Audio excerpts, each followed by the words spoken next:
Hey there, fellas. So I want to know the basics of training metalworking. Well, lucky you, I'm going to be teaching you just that today. But before we get to training the skill, let's get to know the benefits of this skill.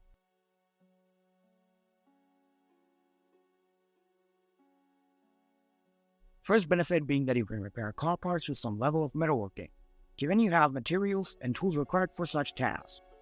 This perk comes in very handy if you're absolute dog water at driving, like me. Second benefit is being able to build cool-looking metal structures and barricades that are very strong compared to wooden structures. The only downside to those metal structures being how expensive they are to make in terms of required resources compared to the wooden ones.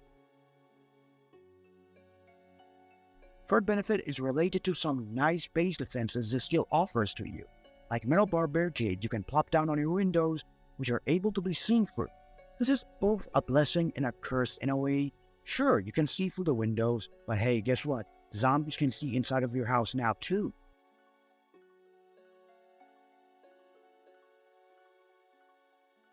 Okay, that's all the benefits I could think of. Oh, I almost forgot to remind you.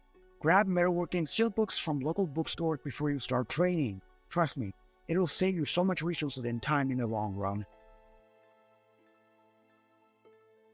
Okay, now that that's out of the way, let's grab the required tools to train this skill.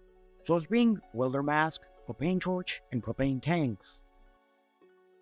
You'll be finding both the welder mask and propane torches mostly in industrial areas like warehouses. There's a teeny tiny bit of chance of finding these in car repair shops too. Now the propane tank also has a chance of spawning in the warehouses, but I will personally just go search for propane ovens that are scattered around the neighborhoods in all the towns, and take the propane tanks off of them instead. Okay, now that you have all the tools required to train the skill, let's begin training. Now there are a few ways to train the skill, but you'll mostly be spending your time dismantling metal furniture and objects around the world really. I would recommend dismantling school lockers, washing machines, metal chairs, and car wrecks. Reasoning behind dismantling mostly those would be that there's just plenty of them all over the place at times. Before I will get to dismantling though, I would recommend you check your surroundings first so you don't have a zombie sneak up on you while you're busy. Now we get to dismantling whatever you were dismantling. If your propane torch runs out of propane, you just fill it back right up with the propane tank and go back to dismantling whatever you were dismantling. That was a lot of dismantling. Well, that's basically how we train metalworking.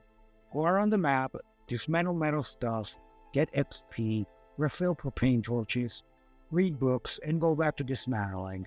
Probably my personal favorite skill in the game, but it can get rather stale rather quickly.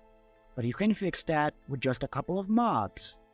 I recommend you grab mods like scrap weapons, guns, and armor, so this skill isn't just used as another base building skill, but another handy tool to get yourself an arsenal to fend off the undead.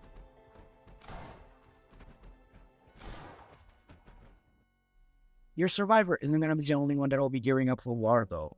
With a new standardized vehicle upgrades mod, you can armor up your car for the worst of the worst with help of metalworking.